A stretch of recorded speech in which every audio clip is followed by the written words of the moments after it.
1353 ਅੰਗ ਤੇ ਬਖਸ਼ਿਸ਼ ਕਰ ਰਹੇ ਹਨ। ਰਾਗ ਜੈ ਜੈਵੰਤੀ ਦੀ ਸਮਾਪਤੀ 1353 ਅੰਗ ਤੇ ਆ ਕੇ ਹੋਈ ਹੈ। ਸਤਿਗੁਰੂ ਮਹਾਰਾਜ ਜੀ ਬਖਸ਼ਿਸ਼ ਕਰਦੇ ਹਨ। ਉਥਾਨਕਾ ਸਹਿਸਕ੍ਰਿਤੀ ਦੇ ਪਹਿਲੇ ਜਿਹੜੇ 4 ਸ਼ਲੋਕ ਹਨ ਇਸ ਪ੍ਰਕਾਰ ਹੈ ਕਿ ਕਾਸ਼ੀਪੁਰੀ 'ਚ ਬਹੁਤ ਸਾਰਾ ਪਖੰਡ ਵੱਧ ਗਿਆ। ਜਦੋਂ ਉਸ ਵਕਤ ਮਹਾਦੇਵ ਜੀ ਨੇ ਗੁਰੂ ਨਾਨਕ ਦੇਵ ਜੀ ਨੂੰ ਅਰਾਧਿਆ ਬੇਨਤੀ ਕੀਤੀ ਕਿ ਜਿਵੇਂ ਆਪ ਕੁੱਲ ਧਰਤੀ ਦਾ ਸੁਧਾਰ ਕਰ ਰਹੇ ਹੋ, ਇਵੇਂ ਹੀ ਆਪ ਕਿਰਪਾ ਕਰਕੇ ਇਸ ਕਾਸ਼ੀਪੁਰੀ ਦਾ ਵੀ ਸੁਧਾਰ ਕਰੋ।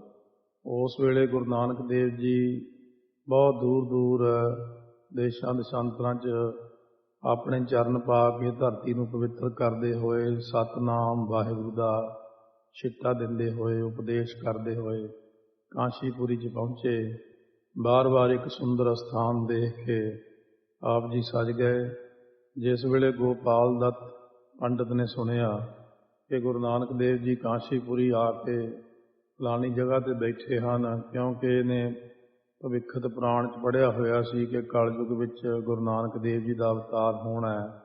ਭਵਿੱਖਤ ਪੁਰਾਣ 'ਚ ਲਿਖਿਆ ਹੋਇਆ ਏਵੰ ਵੈ ਧਰਮ ਪ੍ਰਾਚੁਰਿਅੰ ਭਵਿੱਖਤ ਯਦਾ ਕਲਊ ਤਦਾ ਵੈ ਲੋਕ ਰੱਖਿਆਰਥੰ ਮਲੇਛਾਨਾ ਨਾਸਹੇਤ ਦੇ ਪਸ਼ਚਮੇਤ ਸੁਭੇ ਦੇਸ਼ੇ ਬੇਦੀ ਬੰਸੇ ਚ ਨਾਨਕਉ।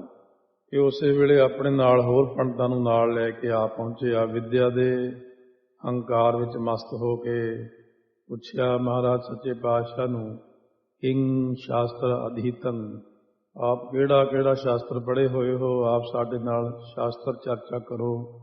ਮਹਾਰਾਜ ਨੇ ਵਿਚਾਰਿਆ ਜੇ ਅਸਾਂ ਇਹਨਾਂ ਨਾਲ ਸ਼ਾਸਤਰ ਚਰਚਾ ਕੀਤੀ ਤਾਂ ਕੋਈ ਵੱਡੀ ਗੱਲ ਨਹੀਂ ਹੈ। ਕੋਈ ਅਨਪੜ੍ਹ ਆਦਮੀ ਚਰਚਾ ਕਰੇ ਤਾਂ ਚੰਗਾ। ਜਦ ਆਸੇ ਪਾਸੇ ਨਿਗਾਹ ਮਾਰੀ ਤਾਂ ਹੋਰ ਅਨਪੜ੍ਹ ਆਦਮੀ ਨਿਗਾਹ ਨਾ ਆਇਆ ਤੇ ਇੱਕ ਕੁੱਤਾ ਉੱਥੇ ਮਰਿਆ ਪਿਆ ਸੀ, ਉਹਦੇ ਉੱਤੇ ਦ੍ਰਿਸ਼ਟੀ ਪੈ ਗਈ। ਉਸੇ ਕੁੱਤੇ ਨੂੰ ਕਹਿਣ ਲੱਗੇ, ਉੱਠ ਤੇਰੇ ਭਾਈ ਆਏ ਨੇ, ਤੂੰ ਇਹਨਾਂ ਨਾਲ ਚਰਚਾ ਕਰ। ਸੋ ਜਿਸ ਸਥਾਨ ਤੇ ਮਹਾਰਾਜ ਸਜੇ ਸਨ ਉਸ ਸਥਾਨ ਦਾ ਨਾਂ ਹੁਣ ਗੁਰੂ ਕਾ ਬਾਗ ਹੈ। ਇਹ ਕਾਸ਼ੀਪੁਰੀ 'ਚ ਲਕਸ਼ਾ ਰੋਡ ਪੈਂਦਾ ਹੈ। 1568 ਵਿੱਚ ਗੁਰੂ ਨਾਨਕ ਦੇਵ ਜੀ ਬਨਾਰਸ ਪਹੁੰਚੇ ਸਨ। ਸੋ ਉਸ ਵਕਤ ਉਹ ਜਿਹੜਾ ਕੁੱਤਾ ਸੀ ਉਹ ਝੱਟ ਉੱਠ ਕੇ ਬੈਠਾ ਹੋ ਗਿਆ, ਮਹਾਰਾਜ ਦੇ ਕੋਲ ਆ ਗਿਆ। ਹਜ਼ੂਰ ਦੇ ਹੁਕਮ ਨਾਲ ਉਹਨੇ ਗੋਪਾਲ ਦੱਤ ਦੇ ਕੀਤੇ ਹੋਏ ਪ੍ਰਸ਼ਨਾਂ ਦਾ ਉੱਤਰ ਬੜੀ ਵਿਦਵਤਾ ਨਾਲ ਦਿੱਤਾ। ਵੇਦਾਂ ਦੀਆਂ ਸੁਰਤੀਆਂ ਪੜ੍ਹ ਕੇ ਗੋਪਾਲ ਦੱਤ ਨੂੰ ਨਿਰੁੱਤਰ ਕਰ ਦਿੱਤਾ। ਉਸ ਵੇਲੇ ਗੋਪਾਲ ਦੱਤ ਨੇ ਸਭਨਾਂ ਹੰਕਾਰੀ ਪੰਡਤਾਂ ਸਮੇਤ ਮਹਾਰਾਜ ਦੇ ਚਰਨੀ ਪੈ ਕੇ ਮਾਫੀ ਮੰਗੀ।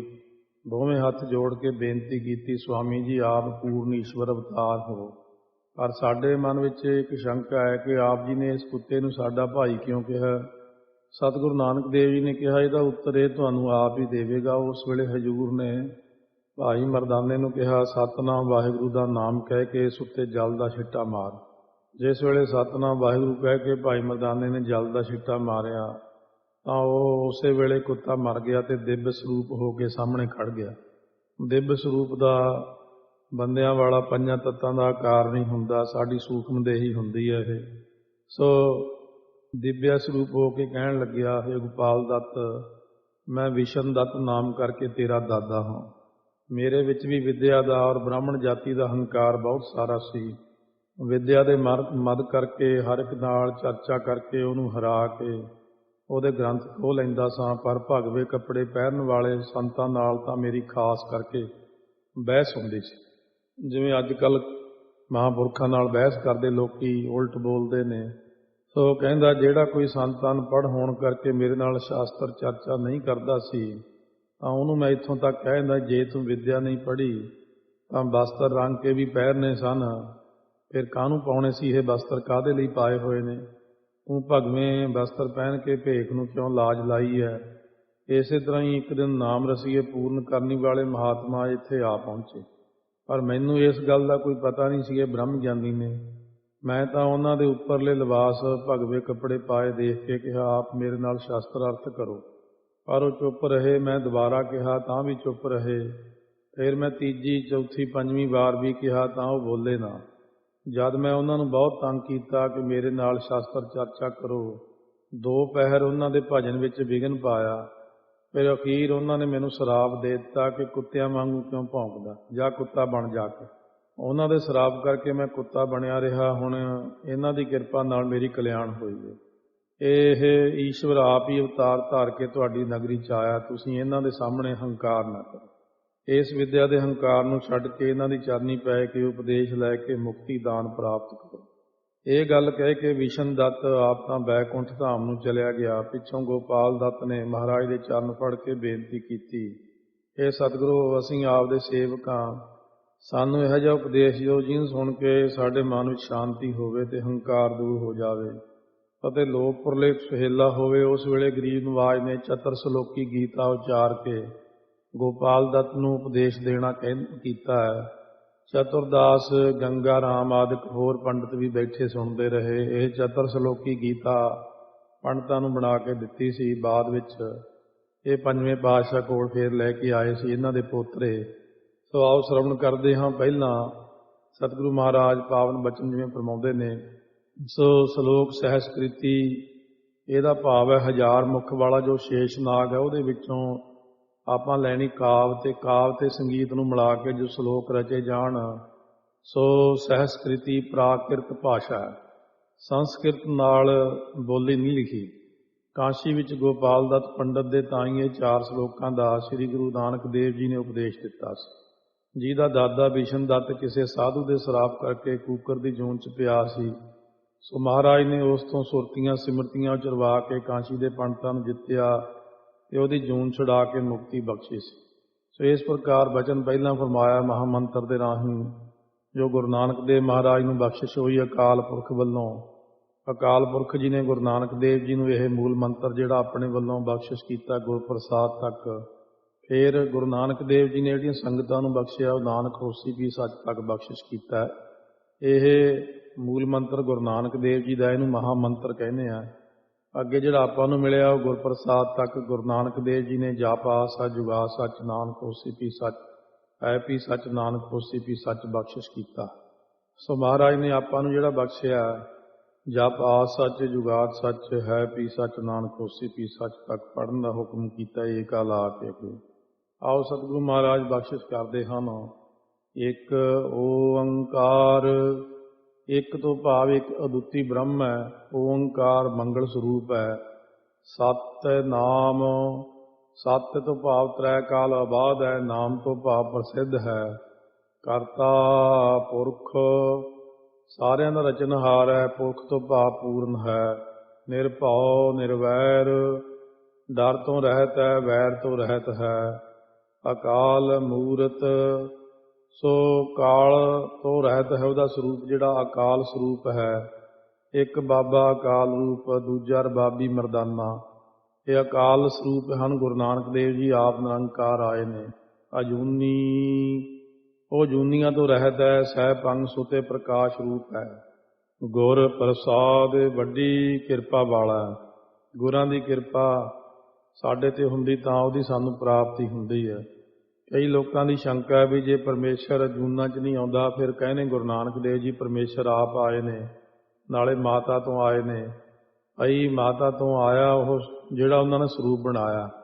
ਬਾਅਦ ਵਿੱਚ ਇਹ ਪ੍ਰਕਾਸ਼ ਪਰਮੇਸ਼ਰ ਦਾ ਪੈਂਦਾ ਆ ਕੇ।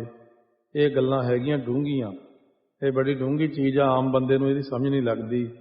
ਇਸ ਕਰਕੇ ਤਾਂਹੀਓ ਰੌਲਾ ਪਾ ਦਿੰਦੇ ਨੇ।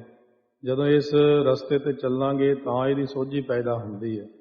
ਸ਼ਲੋਕ ਸਹਿਸਕ੍ਰਿਤੀ ਮਹੱਲਾ ਪਹਿਲਾ। ਸੋ ਮਹਾਰਾਜ ਬਖਸ਼ਿਸ਼ ਕਰਦੇ ਨੇ ਸਹਸ ਕ੍ਰਿਤੀ, ਕੱਕੇ ਦੇ ਪੈਰ 'ਚ ਰਾਰਾ ਹੋਣ ਕਰਕੇ ਕਿਰਤੀ ਨਹੀਂ ਕਰਨਾ। ਕ੍ਰਿਤੀ ਮਹੱਲਾ ਪਹਿਲਾ। ਇਹ ਸਹਿਸਕ੍ਰਿਤੀ ਅਨਾਦਿ ਚਲੀ ਆ ਰਹੀ ਹੈ। ਇਹ ਸੰਸਕ੍ਰਿਤ ਦੀ ਮਾਤਾ, ਕਿਉਂਕਿ ਸਹਿਸਕ੍ਰਿਤੀ ਤੋਂ ਸੰਸਕ੍ਰਿਤ ਪੈਦਾ ਹੋਈ ਹੈ। ਸਹਿਸਕ੍ਰਿਤ ਮਾਤਾ ਅਤੇ ਸੰਸਕ੍ਰਿਤ ਧੀ ਹੈ। ਸੰਸਕ੍ਰਿਤ ਪ੍ਰਾਂਤਿਕ ਭਾਸ਼ਾ ਨੂੰ ਕਹਿੰਦੇ ਹਨ। ਇਹ ਪ੍ਰਾਂਤਿਕ ਭਾਸ਼ਾ ਹੈ। ਸੰਸਕ੍ਰਿਤ ਕਹਿ ਦਿਓ, ਪ੍ਰਾਂਤਿਕ ਭਾਸ਼ਾ ਕਹਿ ਦਿਓ ਜਾਂ ਦੇਸ਼ ਭਾਸ਼ਾ ਕਹਿ ਦਿਓ, ਇਹ ਸਾਰੇ ਪਰਿਆਏ ਸ਼ਬਦ ਹਨ। ਇਸ ਵਿੱਚ ਪ੍ਰਾਂਤਿਕ ਭਾਸ਼ਾ, ਦੇਸ਼ ਭਾਸ਼ਾ ਅਤੇ ਹੋਰਨਾਂ ਗ੍ਰੰਥਾਂ ਦੇ ਵੀ ਆਸ਼ੇ ਕਥਨ ਕੀਤੇ ਹਨ। ਸੋ ਇਸ ਪ੍ਰਕਾਰ ਸਤਿਗੁਰੂ ਨਾਨਕ ਦੇਵ ਜੀ ਗੋਪਾਲ ਦੱਤ ਪੰਡਤ ਨੂੰ ਸਮਝਾਉਂਦੇ ਹਨ ਜਿਸ ਪ੍ਰਕਾਰ।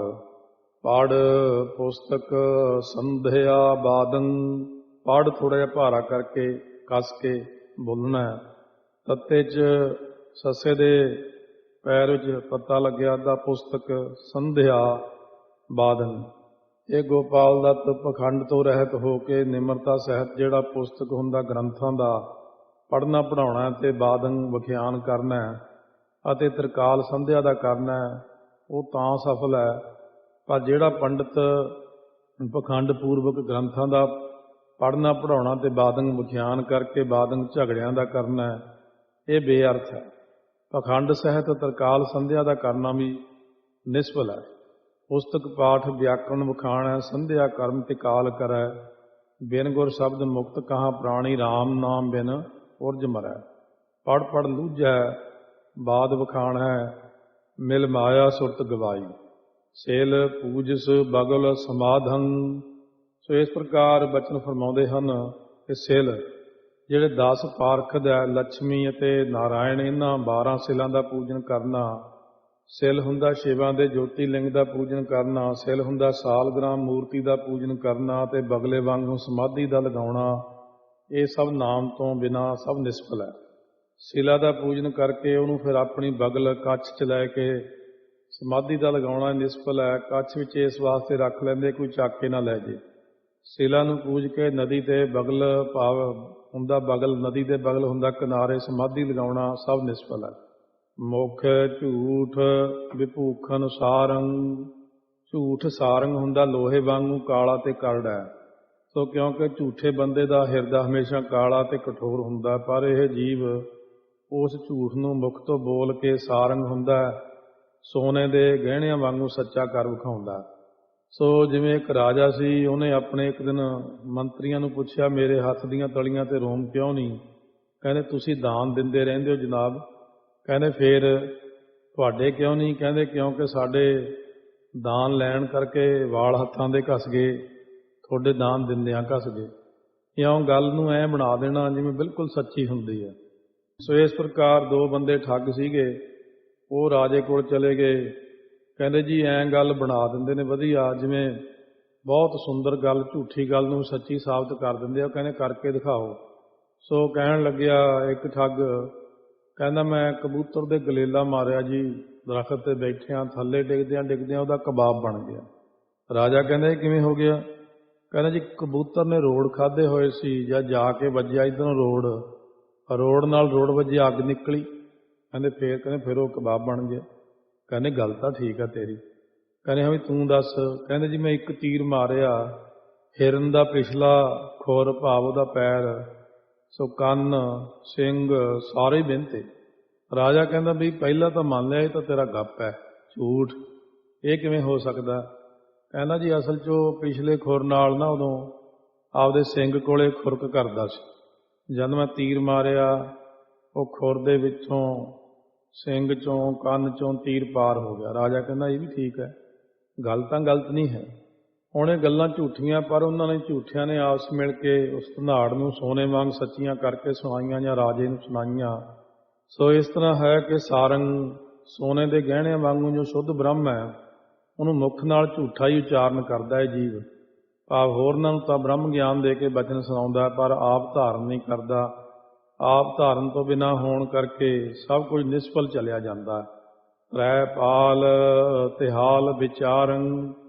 ਤ੍ਰੈਪਾਲ ਤੋਂ ਭਾਵ 3 ਪਦਾਂ ਵਾਲੀ ਜੋ ਗਾਇਤਰੀ ਹੈ, ਉਹਨੂੰ ਤੇ ਹਾਲੰ 3 ਵੇਲੇ ਵਿਚਾਰਦੇ ਹੋ, ਸਵੇਰੇ, ਦੁਪਹਿਰੇ, ਸ਼ਾਮ ਨੂੰ, ਪਰ ਧਾਰਨ ਸ਼ਕਤੀ ਤੋਂ ਬਿਨਾਂ ਨਿਸਫਲ ਹੈ।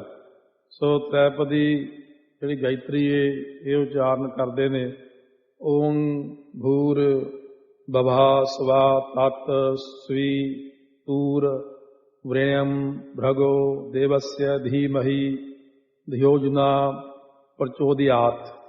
ਸੋ ਇਸ ਤਰ੍ਹਾਂ ਇਹਨਾਂ ਅੱਖਰਾਂ ਨੂੰ ਉਚਾਰ ਕੇ ਕਹਿੰਦੇ ਹੁਣ ਪਾਪ ਉਤਰ ਗਏ। 3 ਲੋਕਾਂ ਦੇ ਪਾਲਣਹਾਰਾ ਪ੍ਰਭੂ ਤੇ ਹਾਲ ਤੁਹਾਡੇ ਹਾਲ ਨੂੰ ਹਰ ਵੇਲੇ ਵਿਚਾਰਦਾ। ਸੋ ਉਸ ਤੋਂ ਕੁਝ ਭੁੱਲਿਆ ਹੋਇਆ ਨਹੀਂ, ਇਸ ਲਈ ਪਖੰਡ ਕਰਨਾ ਛੱਡ ਦਿਓ। ਗਾਲ ਮਾਲਾ ਤਿਲਕ ਲਿਲਾਟੰ, 2 ਧੋਤੀ ਬਸਤਰ ਕਪਾਟੰ। ਗਲ ਵਿੱਚ ਰਾਖਸ਼ ਦੀ ਮਾਲਾ ਪਾਈ ਹੋਈ ਹੈ ਅਤੇ ਲਲਾਟੰ ਮੱਥੇ ਤੇ ਤਿਲਕ ਲਗਾਇਆ ਹੋਇਆ। ਮਾਥੇ ਤਿਲਕ, ਹੱਥ ਮਾਲਾ, ਬਾਣਾ ਲੋਗਨ ਰਾਮ ਖਿਲਾਉਣਾ ਜਾਣਾ। ਫਿਰ 2 ਧੋਤੀ ਬਸਤਰ ਕਪਾਟੰ। ਸੋ 2 ਧੋਤੀਆਂ ਰੱਖੀਆਂ ਹੋਈਆਂ ਹਨ। ਇਸ਼ਨਾਨ ਵੇਲੇ ਇੱਕ ਲਾਉਣੀ, ਦੂਜੀ ਬੰਨ੍ਹਣੀ ਅਤੇ ਕਪਾਟੰ सिर सिर ते ਜਾਂ ਕਪਾਲੀ ਤੇ ਪਰਨਾ ਗਿੱਲਾ ਕਰਕੇ ਰੱਖ ਦਿਓ, ਕਿਤੇ ਸਿਰ ਨੂੰ ਗਰਮੀ ਨਾ ਚੜ੍ਹ ਜੇ। ਪਵਿੱਤਰ ਜਾਣ ਕੇ ਵਸਤਰ ਜਿਹੜੇ ਹਨ, ਵਸਤਰਕ ਪਾਟੰਗ, ਪੱਟ ਦੇ ਵਸਤਰਾਂ ਦੀਆਂ 2 ਧੋਤੀਆਂ ਰੱਖੀਆਂ ਹੋਈਆਂ ਹਨ। 2 ਧੋਤੀ ਵਸਤਰਕ ਪਾਟੰਗ। ਅਸਲ ਪਾਠ ਤਾਂ ਇਹੀ ਹੈ, ਜੋ ਜਾਨਸ ਬ੍ਰਹਮੰ ਕਰਮੰ ਸਭ ਫੋਕਟ ਨਿਸ਼ਚੈ ਕਰਮੰ। ਮਹਾਰਾਜ ਕਹਿਣ ਲੱਗੇ, ਹੇ ਗੋਪਾਲ ਦੱਤ, ਜੋ ਜੀਵ ਬ੍ਰਹਮ ਦੀ ਪ੍ਰਾਪਤੀ ਦੇ ਕਰਮਾਂ ਨੂੰ ਸਾਧਨ ਜਾਣਦਾ ਹੈ, ਉਹ ਗਿਆਨਵਾਨ ਨਿਸ਼ਚੈ ਕਰਕੇ ਤੁਹਾਡੇ ਕੀਤੇ ਹੋਏ ਸਕਾਮ ਕਰਮਾਂ ਨੂੰ ਫੋਕਟ ਭਾਵ ਨਿਸ਼ਫਲ ਨਿਸ਼ਚੈ ਕਰਦਾ। ਇਹ ਗੋਪਾਲ ਦੱਤ ਨੇ ਬੇਨਤੀ ਕੀਤੀ, ਹੇ ਮਹਾਰਾਜ, ਹੁਣ ਜੇ ਸਿਲਾ ਆਦਿਕ ਦਾ ਪੂਜਨ ਕਰਨਾ ਅਤੇ ਰੁਦਰਾਕਸ਼ ਦੀ ਮਾਲਾ ਆਦਿਕ ਦਾ ਫੇਰਨਾ ਨਿਸ਼ਫਲ ਹੈ, ਤਾਂ ਫਿਰ ਉਹਦੀ ਪ੍ਰਾਪਤੀ ਦੀ ਬਾਟ ਕਿਹੜੀ ਹੈ? ਤਾਂ ਮਹਾਰਾਜ ਸੱਚੇ ਪਾਤਸ਼ਾਹ ਫਰਮਾਉਣ ਲੱਗੇ, ਕਹੋ ਨਾਨਕ ਨਿਸ਼ਚਉ ਧਿਆਵੈ, ਬਿਨ ਸਤਿਗੁਰ ਬਾਟ ਨਾ ਪਾਵੈ।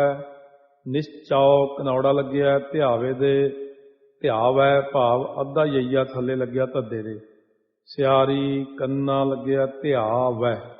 ਸੋ ਇਸ ਪ੍ਰਕਾਰ ਸਤਿਗੁਰੂ ਮਹਾਰਾਜ ਫਰਮਾਉਂਦੇ ਹਨ ਕਿ ਸਤਿਗੁਰਾਂ ਦੀ ਸ਼ਰਨ ਪੈ ਕੇ ਉਹਨਾਂ ਦੇ ਉਪਦੇਸ਼ ਦੁਆਰਾ ਨਿਸ਼ਚੈ ਸਹਿਤ ਨਾਮ ਨੂੰ ਧਿਆਵੇ ਤਾਂ ਉਸ ਵਾਹਿਗੁਰੂ ਦੀ ਪ੍ਰਾਪਤੀ ਦੇ ਬਾਟ ਹੁੰਦਾ, ਰਸਤੇ ਨੂੰ ਪਾਉਂਦਾ।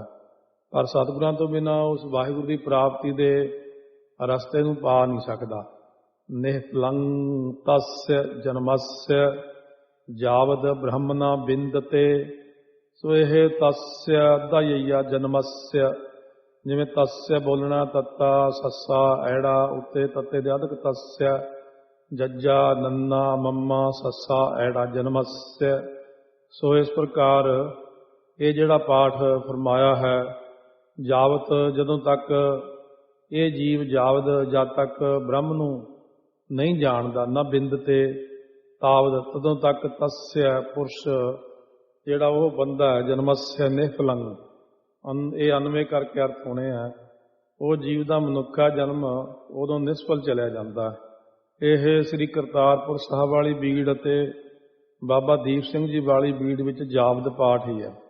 ਸੋ ਪਹਿਲਾਂ ਭਾਈ ਮਨੀ ਸਿੰਘ ਨੇ ਜਾਵਤ ਪਾਠ ਲਿਖਿਆ ਸੀ, ਇਸ ਕਰਕੇ ਕਿਸੇ ਕਿਸੇ ਸਰੂਪ ਵਿੱਚ ਜਾਵਤ ਪਾਠ ਆ ਜਾਂਦਾ, ਫਿਰ ਤਾਂ ਉਹਨਾਂ ਨੇ ਵੀ ਜਾਵਦ ਪਾਠ ਕਰ ਦਿੱਤਾ ਸੀ। ਇਸ ਪ੍ਰਕਾਰ ਪਾਵਨ ਬਚਨ ਫਰਮਾਇਆ ਮਹਾਰਾਜ ਨੇ, ਸੰਸਾਰ ਸਾਗਰ ਤੋਂ ਕੌਣ ਤਰਦੇ ਹਨ ਜੀ? ਤੋਂ ਉੱਤਰ ਦਿੰਦਿਆਂ ਫਰਮਾਉਂਦੇ ਹਨ, ਸਾਗਰੰ ਸੰਸਾਰਸਯ ਗੁਰ ਪ੍ਰਸਾਦੀ ਤਰਹਿ ਕੇ। ਜਿਨ੍ਹਾਂ ਉੱਪਰ ਗੁਰਾਂ ਦੀ ਕਿਰਪਾ ਹੋਈ ਆ, ਉਹ ਕੋਈ ਬੰਦੇ ਇਹ ਜੇ ਰੱਬ ਦੇ ਪਿਆਰੇ ਸੰਸਾਰ ਸਾਗਰ ਤੋਂ ਤਰਦੇ ਹਨ। ਸੋ ਇਸ ਤਰ੍ਹਾਂ ਸਤਿਗੁਰੂ ਮਹਾਰਾਜ ਫਰਮਾਉਂਦੇ ਹਨ, ਇਹ ਸੰਸਾਰ ਸਮੁੰਦਰ ਜੋ ਹੈਗਾ, ਇਹਦੇ ਸਮਾਨ, ਇਹ ਸੰਸਾਰ ਜੋ ਸਮੁੰਦਰ ਦੇ ਸਮਾਨ ਆਸਯ ਤੋਂ ਭਾਵ ਹੈ। ਇਸ ਪ੍ਰਕਾਰ ਸੰਸਾਰ ਅਸਯ, ਇਹ ਅਲੱਗ ਹੋ ਜਾਣਾ ਬਾਅਦ 'ਚ, ਜਿਸ ਵਿੱਚ 5 ਕੋਸ਼ਾਂ ਦੇ ਪਹਾੜ ਅਤੇ ਕਾਮ ਕ੍ਰੋਧ ਆਦਿਕ ਮਗਰਮੱਛ ਨੇ। ਇਸ ਵਿੱਚੋਂ ਗੁਰਾਂ ਦੀ ਕਿਰਪਾ ਨਾਲ ਕੇ ਤੋਂ ਭਾਵ ਕੋਈ ਕੋਈ ਗੁਰਮੁਖੀ ਤਰਦੇ ਹਨ। 5 ਕੋਸ਼ ਆਪਾਂ ਹਰ ਵਾਰੀ ਦੱਸਦੇ ਰਹਿੰਦੇ ਹਾਂ। ਪਹਿਲਾ ਅੰਨਯਮੈ ਕੋਸ਼, ਪ੍ਰਾਣਮੈ ਕੋਸ਼, ਮਨੋਮੈ ਕੋਸ਼, ਫਿਰ ਵਿਗਿਆਨਮੈ ਕੋਸ਼ ਹੈ, ਫਿਰ ਆਨੰਦਮੈ ਕੋਸ਼। ਕਾਰਨ ਸਮਰੱਥ ਹੈ, ਕਹੋ ਨਾਨਕ ਵਿਚਾਰੇ। ਜੋ ਪ੍ਰਮਾਤਮਾ ਜਗਤ ਦੇ ਕਾਰਨ ਰੂਪ 5 ਤੱਤ ਅਤੇ ਮਹਿ ਤੱਤ ਆਦਿਕਾਂ ਦੇ ਅਤੇ ਕਾਰਜ ਰੂਪ ਜਗਤ ਦੇ ਕਰਨੇ ਨੂੰ ਸਮਰੱਥ ਹੈ। ਸਭ ਕਾਰਨਾਂ ਦੇ ਕਰਨ ਨੂੰ ਜੋ ਪ੍ਰਭੂ ਸਮਰੱਥ ਹੈ, ਉਹਦਾ ਵਿਚਾਰ ਅਸਾਂ ਨੇ ਤੇਰੇ ਤਾਈਂ ਕਿਹਾ। ਇਹ ਗੋਪਾਲ ਦੱਤ, ਜੇ ਤੈਨੂੰ ਤਰਨ ਦੀ ਇੱਛਾ ਹੈ ਤਾਂ ਤੂੰ ਉਹਦਾ ਵਿਚਾਰ ਆਪਣੇ ਦਿਲ ਦੇ ਵਿੱਚ ਭਾਈ ਕਰ। ਕਾਰਨ ਕਰਤੇ ਵਸ ਹੈ, ਜਿਨ ਕਾਲ ਰੱਖੀ ਧਾਰ। ਸਾਰੇ ਕਾਰਨ ਕਾਰਜ ਕਰਤੇ ਪੁਰਖ ਦੇ ਵਾਹਿਗੁਰੂ ਦੇ ਵਸ ਵਿੱਚ ਹੀ ਅਧੀਨ ਹੀ ਹੈ। ਕਾਰਨ ਰੂਪ ਕਰਤੇ ਪੁਰਖ ਦੇ ਵਸ ਵਿੱਚ ਸਭ ਕੋਈ ਹੈ, ਜਿਹਨੇ ਆਪਣੀ ਕਲ ਹੁੰਦਾ ਸ਼ਕਤੀ ਕਰਕੇ ਸਾਰੀ ਸ੍ਰਿਸ਼ਟੀ ਧਾਰਨ ਕਰ ਰੱਖੀ ਹੈ। ਫਿਰ ਬੇਨਤੀ ਗੋਪਾਲ ਦੱਤ ਨੇ ਕੀਤੀ, ਇਹ ਮਹਾਰਾਜ, ਸਾਰਿਆਂ ਦਾ ਅਸਾਧਾਰਨ ਧਰਮ ਕਿਹੜਾ ਹੈ? ਸੋ ਕਹਿਣ ਤੋਂ ਭਾਵ ਕਿ ਸਾਧੂਆਂ ਦਾ ਅਤੇ ਚਾਰੇ ਵਰਨਾਂ ਦਾ ਆਪੋ ਆਪਣਾ ਵੱਖੋ ਵੱਖਰਾ ਧਰਮ ਕਿਹੜਾ ਹੈ, ਅਤੇ ਸਾਰਿਆਂ ਦਾ ਸਧਾਰਨ ਧਰਮ ਜਿਹੜਾ ਸਾਂਝਾ ਧਰਮ ਕਿਹੜਾ? ਇੱਕ ਤਾਂ ਹੁੰਦਾ ਸਮੁੱਚੀ ਮਨੁੱਖਤਾ ਦਾ ਧਰਮ, ਇੱਕ ਹੁੰਦਾ ਆਪੋ ਆਪਣਾ ਸਵੈ ਧਰਮ। ਇਹ ਦੱਸੋ।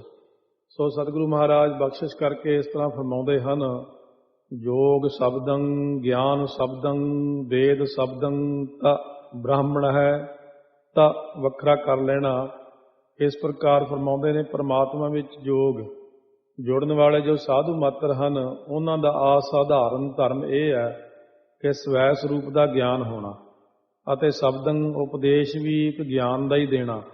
ਜੋਗ ਨਾਮ ਜੋਗੀ ਦਾ, ਜੋਗੀ ਵਿੱਚੋਂ ਆਪਾਂ ਲੈਣੇ 6 ਦਰਸ਼ਨ। ਜੋਗੀ, ਜੰਗਮ, ਸਰੇਵੜੇ, ਸੰਨਿਆਸੀ ਤੇ ਦਰਵੇਸ਼। 6ਵਾਂ ਜਾਮਾ ਬੇਪਰਦਾ, ਜਾਮ ਹੈ ਮੀਨ ਨਾ ਮੇਖ। ਇਹਨਾਂ ਦਾ ਅਸਾਧਾਰਨ ਧਰਮ ਕਿਹੜਾ ਹੈ? ਤਾਂ ਕਹਿਣ ਲੱਗੇ ਮਹਾਰਾਜ, ਜਿਹੜਾ ਸਵੈ ਸਰੂਪ ਦਾ ਗਿਆਨ ਹੋਣਾ ਤੇ ਉਪਦੇਸ਼ ਵੀ ਇੱਕ ਗਿਆਨ ਦਾ ਹੀ ਦੇਣਾ। ਵੇਦ ਸ਼ਬਦੰ ਤਾਂ ਬ੍ਰਾਹਮਣ ਹੈ।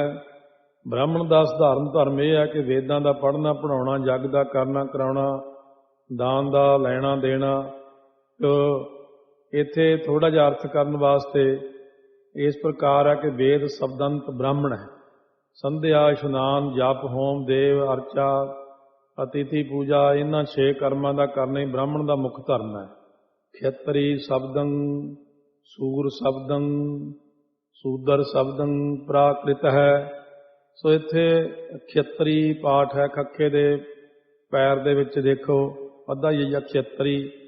ਸੋ ਖੇਤਰੀ ਭਾਵ ਛਤਰੀ ਦਾ ਅਸਧਾਰਨ ਧਰਮ ਇਹ ਹੈ ਕਿ ਸੂਰਮਤਾ ਹੋਣੀ ਅਤੇ ਸ਼ਬਦੰ ਉਪਦੇਸ਼ ਦੀ ਸੂਰਬੀਰਤਾ ਦਾ ਦੇਣਾ। ਇਹ ਅਲੱਗ-ਅਲੱਗ ਸਾਰਿਆਂ ਦੇ ਧਰਮ ਪਹਿਲਾਂ ਦੱਸਣਗੇ।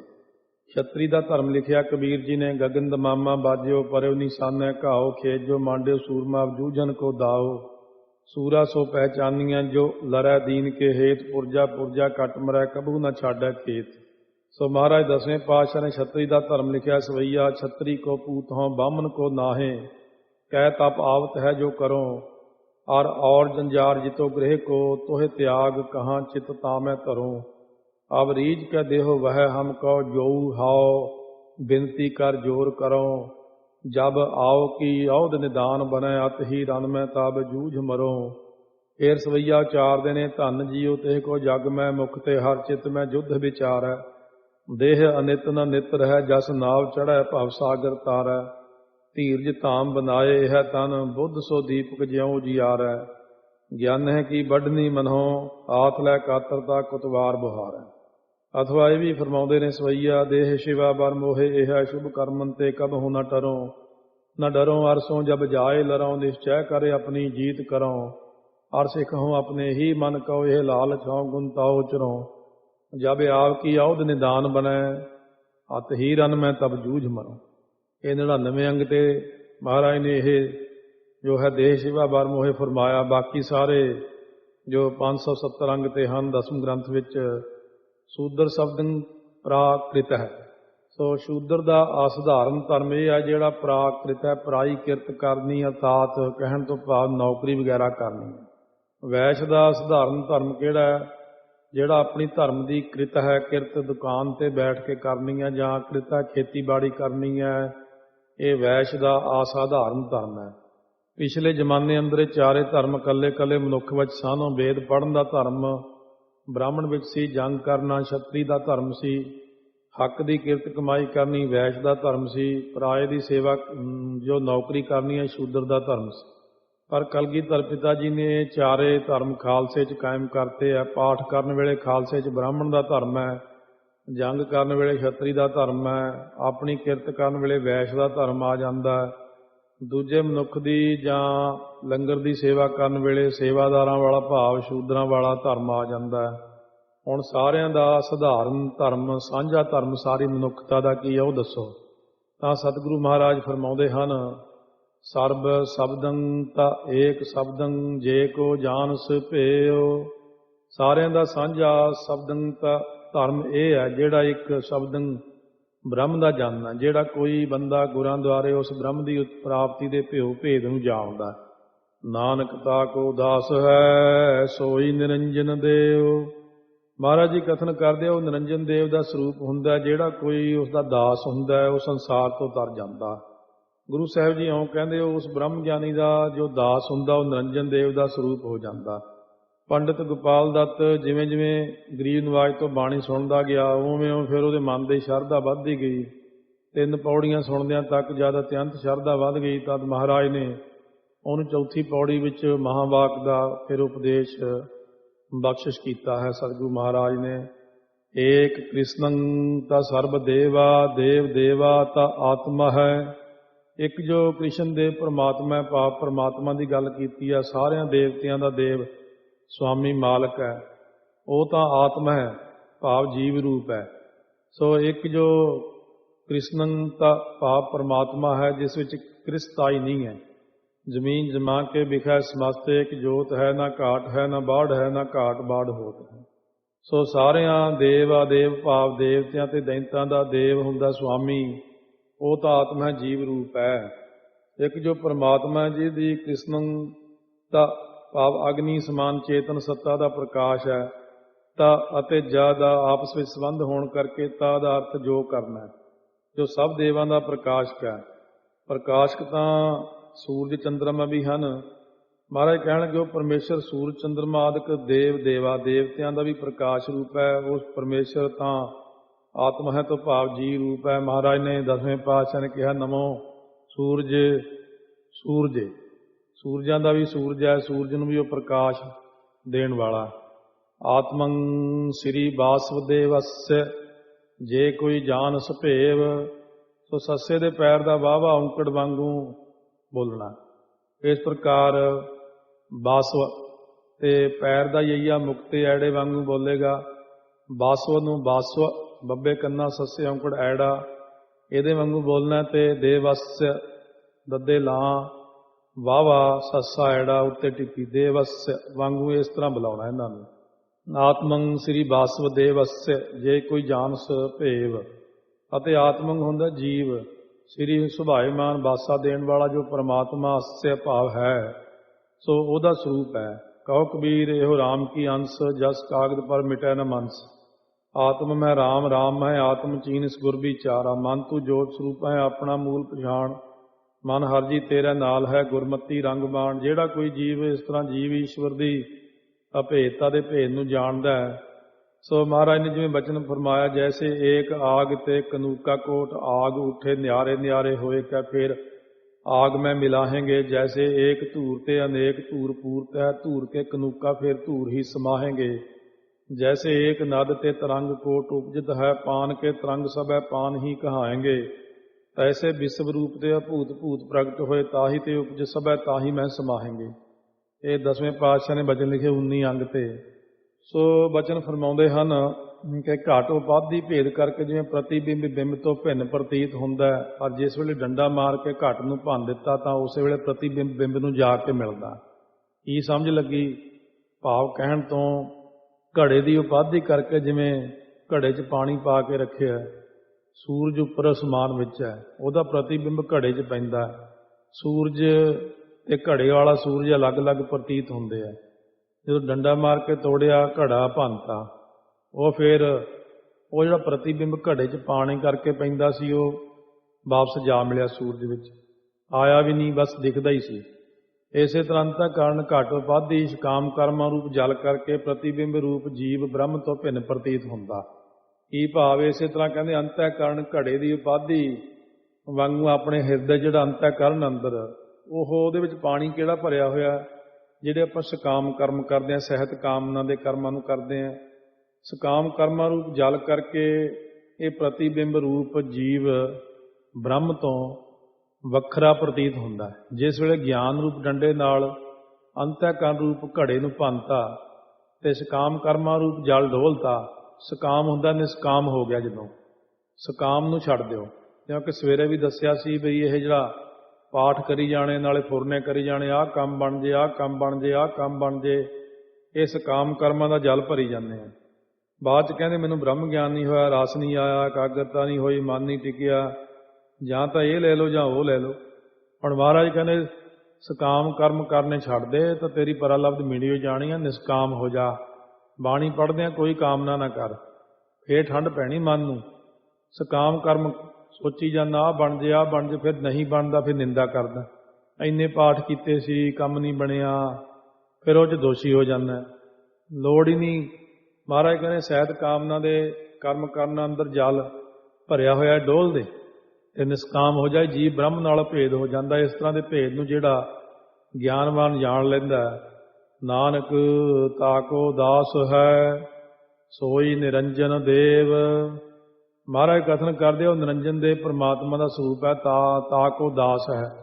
ਤੇ ਇਹਦੀ ਨਿਗਾਹ ਵਿੱਚ ਦਾਸ ਕੌਣ ਤੇ ਸਵਾਮੀ ਕੌਣ, ਭਾਵ ਉਹਦੀ ਨਿਗਾਹ ਵਿੱਚ ਕੋਈ ਦੁੰਦਬਾਦ ਨਹੀਂ ਹੈ। ਵਾਹ ਵਾਹ ਗੋਬਿੰਦ ਸਿੰਘ ਆਪੇ ਗੁਰ ਚੇਲਾ। ਸੋ ਇਸ ਪ੍ਰਕਾਰ ਮਹਾਰਾਜ ਕਹਿੰਦੇ ਨਾਨਕ ਤਾ ਕੋ ਦਾਸ ਹੈ ਸੋਈ ਨਿਰੰਜਨ ਦੇਵ। ਕਹਿੰਦੇ ਉਹ ਨਿਰੰਜਨ ਦੇਵ ਦਾ ਸਰੂਪ ਬਣ ਗਿਆ ਉਹ ਜੀਵ, ਕਹਿੰਦੇ ਮੈਂ ਉਹਦਾ ਦਾਸ ਹਾਂ। ਇੰਨੀ ਨਿਮਰਤਾ ਕਿਉਂ ਦਾਸ ਹੋ? ਕਹਿੰਦੇ ਕਿਉਂਕਿ ਉਹ ਨਿਰੰਕਾਰ ਉਹਦੇ ਹਿਰਦੇ 'ਚ ਬੈਠੇ ਨੇ, ਬ੍ਰਹਮ ਸਰੂਪ ਹੋ ਗਿਆ। ਇਸ ਪ੍ਰਕਾਰ ਪਾਵਨ ਬਚਨ ਫਰਮਾਉਂਦੇ ਹਨ। ਇਹ ਆਸਾ ਦੀ ਵਾਰ ਵਿੱਚ ਵੀ ਸਾਰੇ ਥੋੜ੍ਹੇ ਜਿਹੇ ਬਦਲਵੇਂ ਅੱਖਰਾਂ ਨਾਲ ਲਿਖੇ ਹੋਏ, ਉੱਥੇ ਵੀ ਲਿਖੇ ਨੇ ਬਚਨ ਮਹਾਰਾਜ ਨੇ। ਸੋ ਇਹ ਚਤੁਰ ਸਲੋਕੀ ਗੀਤਾ ਦਾ ਉਪਦੇਸ਼ ਦੇ ਕੇ ਮਹਾਰਾਜ ਨੇ ਕਿਹਾ ਇਹਦਾ ਅੰਮ੍ਰਿਤ ਵੇਲੇ ਰੋਜ਼ ਪਾਠ ਕਰਿਆ ਕਰੋ ਔਰ ਇਸ ਅਨੁਸਾਰ ਚੱਲ ਕੇ ਆਪਣਾ ਜੀਵਨ ਉੱਚਾ ਕਰੋ। ਇਹ ਸਿੱਖਿਆ ਦੇ ਕੇ ਮਹਾਰਾਜ ਸੱਚੇ ਪਾਤਸ਼ਾਹ ਚਲੇ ਗਏ।